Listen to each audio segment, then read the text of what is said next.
Welcome. I'm very happy to have here with me today Solveig Hagglund from the Network 25 on the research on children's rights in education.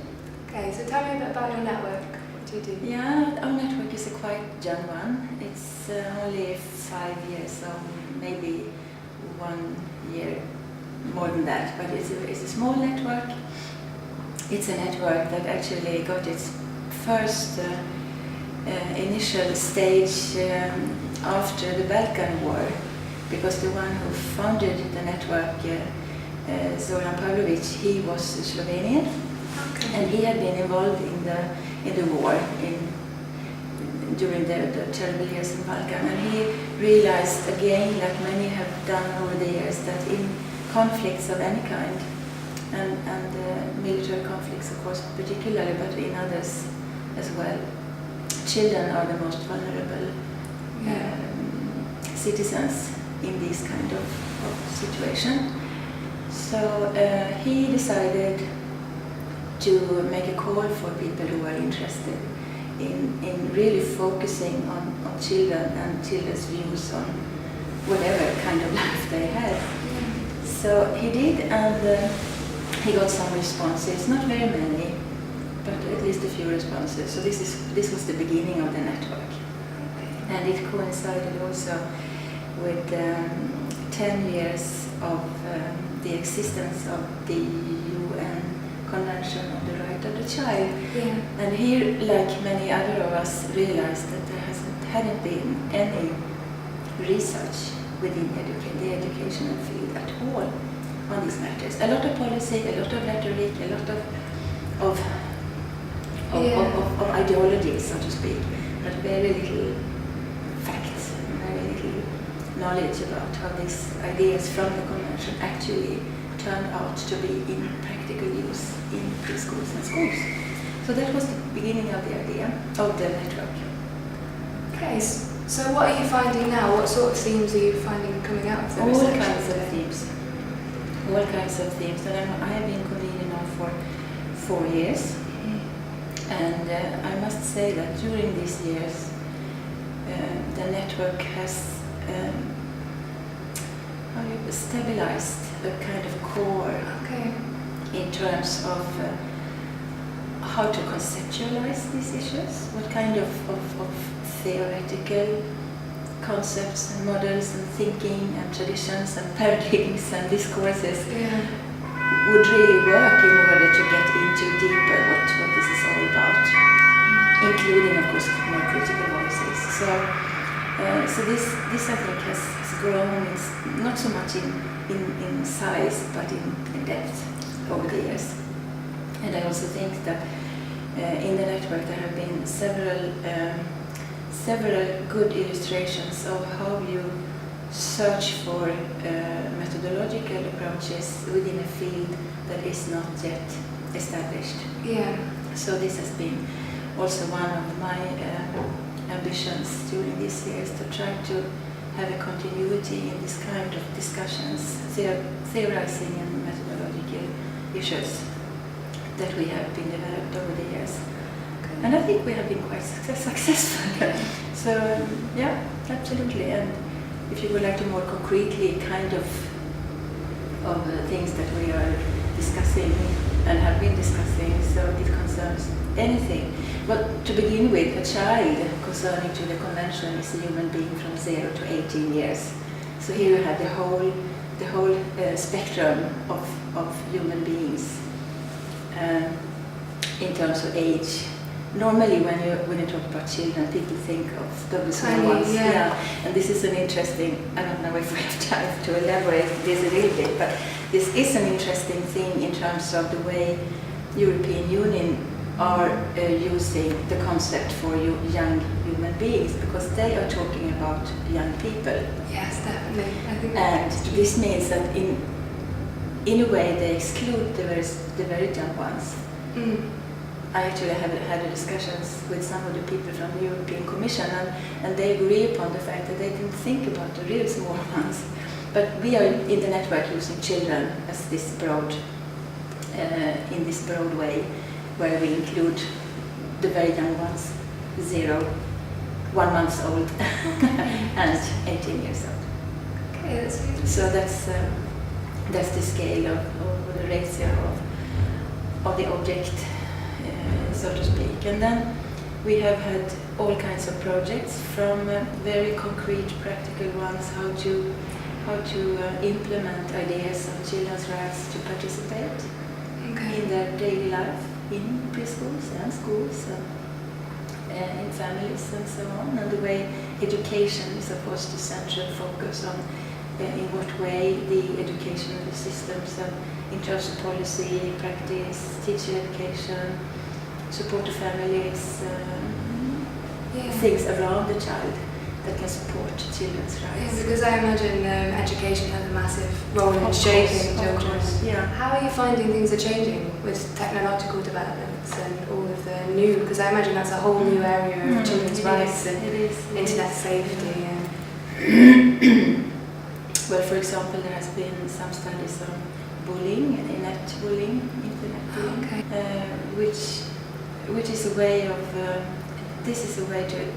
this is one way to illustrate the fact that children's, like you said, conditions in the world are changing dramatically. Because we also had some discussions of these things, that this is something that isn't really studied in depth. The fact that young human beings are more and more creating their contexts for learning and developing relationships and things like that within the artificial environment and the artificial context. Which means that they are more free to create their own cultures, also in terms of norms and rules and ideas on who should be excluded and included and who is worthwhile, and so on and so forth. This may mean that the generation relationship, the relationship between young ones and adults, becomes a segregated kind of relationship, more and more segregated. And this is one of the issues that we have discussed as well. And in terms of education, this could be looked upon as something that education can overbridge. Okay. So, well. Yeah, how are you finding things are working between countries? Because as we were talking about technology, I imagine there's different legal positions in each European country. So how do you find that comes together and the whole network meets? You mean the participants in the network? Yeah. And the possibilities to communicate? Well, as our network members are from actually the whole world, we have people coming from Australia. One of our most engaged people are from Australia and also from New Zealand. And the only way we can communicate between the conferences is, of course, via internet. And now I'm a little bit old, I think, in terms of really going for the way to develop this kind of systems of communication. It's good enough with email, I think, but we do have current ideas of creating some kind of more advanced way of communication.